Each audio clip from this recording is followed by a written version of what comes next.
Let's revisit this Penelope Havana Batch 2 93 proof. I got this at Wegmans behind the counter. I jumped at it when I saw it because I'd only seen it one other time by me a long time ago, and it was way more expensive. Got the bottle, reviewed it, and I think I was just kind of taken aback a little bit. It is a different profile. It is definitely sweet, and I kind of had mixed feelings about it. Let it sit a little while, and we're going to take another look at it now. And for me, there are certain bottles that have a certain line that make that cross as far as my sweetness threshold, and this one not only might have done that, but it's just a different kind of a profile. And what this is, it's the Cooper Series. It's straight bourbon whiskey finished in maple syrup and rum barrels. It is a MGP product, Ross and Squibb Distillery. It is aged 4 years, and then it is finished for, I think, 12 months in Caribbean rum casks, and then 1 month in maple syrup barrels. So there's a lot going on there. Mash bill 74 corn, 16 wheat, 7 rye, 3 malted barley. Let's get another taste of it. Okay, so we got this poured up. And just as a side note, I generally like Penelope bottles. I've liked pretty much everything that I've gotten from them. This is a little different. I know there are certain bottles of theirs that are on the sweeter side. This is definitely one of them. And for some people, such as myself, there are things that can get too sweet. What I can say for sure, whether I think it's too sweet or not, this is definitely not an everyday drinker, for sure. What this is would be a nice dessert pour if you like it and it's not too sweet. I would not have this as an everyday drinker, even if I like it more. So let's give this a nose.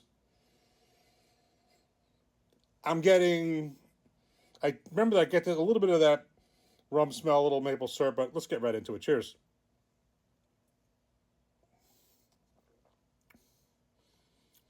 It is just such a different taste. I get the rum influence, get the maple.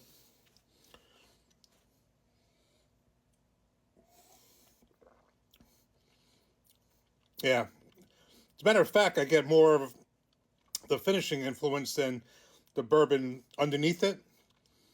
Because this is like kind of like a twice finish. You have the finish in the rum cask 12 months, and you have it finished in the maple syrup barrels for a month. All right, look, this is the bottom line. It's just for me. You know, I've had a bunch of Penelope bottles. This one is the one I probably had the most trouble with. Number one for me, I think this is like $90 or something like that. I only got it because I was so curious about this and had seen it, heard about it, but never saw it. This is not a rebuy for me. I can tell you that straight out, and certainly not for $90. I just think that's, I understand that a lot goes into it. I just don't like it enough to buy it again at that price.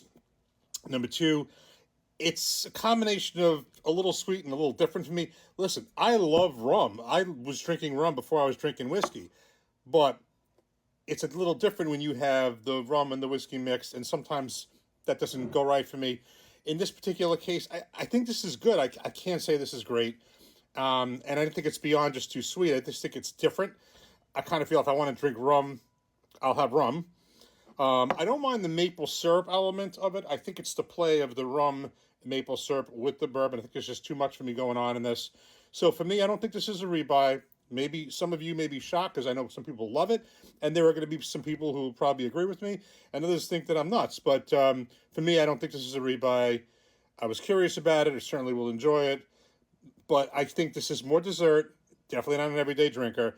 Everything else from Penelope, I really haven't had. The last one was a cigar blend, which I thought was good, although I have had better cigar blends.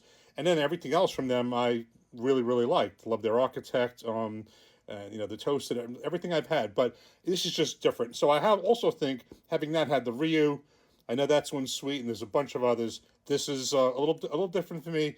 May not be definitely not a rebuy, but I will try to get more into it and see if my opinion changes. Cheers.